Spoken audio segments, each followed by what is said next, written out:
গত এক বছরে স্বর্ণের দাম বেড়েছে কয়েক গুণ। বিশ্বময় অস্থির এই মূল্যবান ধাতুর বাজার কখনো বাড়ছে আবার কখনো কমছে।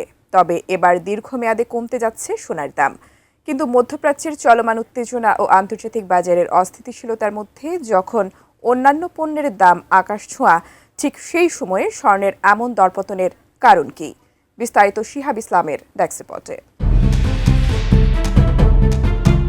উত্তপ্ত বিশ্ব পরিস্থিতি, সংঘাতের আগুনে জ্বলছে মধ্যপ্রাচ্য। তবে চলমান এই অস্থিরতার মধ্যেও আন্তর্জাতিক বাজারে নেমে যাচ্ছে সোনার দাম। বিশ্লেষকদের মতে, যদি সোনার দাম প্রতি আউন্স $4,100 নিচে নেমে যায়, তাহলে দীর্ঘমেয়াদী নিম্নমুখী প্রবণতা নিশ্চিত হবে।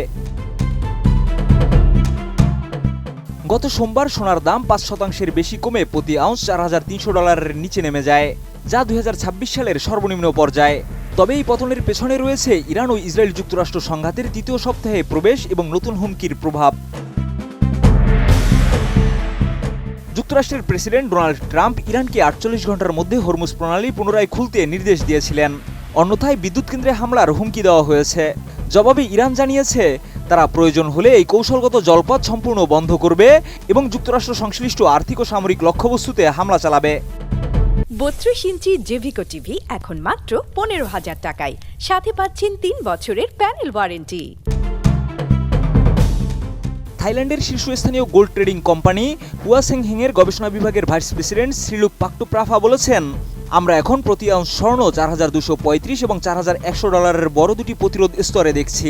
যদি দাম $4,100 নিচে নেমে যায়, তাহলে সোনা দীর্ঘমেয়াদী নিম্নমুখী প্রবণতায় প্রবেশ করবে।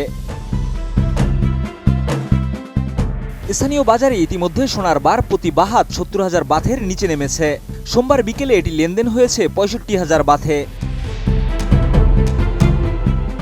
অর্থনৈতিক বিশ্লেষকরা বলছেন, মধ্যপ্রাচ্যের সংঘাত এবং বৈশ্বিক সুদের হার বৃদ্ধির আশঙ্কা সোনার মূল্যে চাপ সৃষ্টি করছে। তবে জিটিএর সভাপতি জিট্টি ট্যাংসিত পাকদি মনে করছেন, সোনার দাম প্রতি আউন্স আরও $100 থেকে $200 কমতে পারে, কিন্তু $4,000 নিচে নেমে যাবে না। তার মতে, সোনা এখনও ঊর্ধ্বমুখী প্রবণতায় রয়েছে এবং তারা 2026 সালের পূর্বাভাস অপরিবর্তিত রেখেছে। প্রতি আউন্স স্বর্ণ $6,000 এবং প্রতি বাহাত বা গ্রাম 90,000 বাত। শিহাব ইসলাম, ATN নিউজ।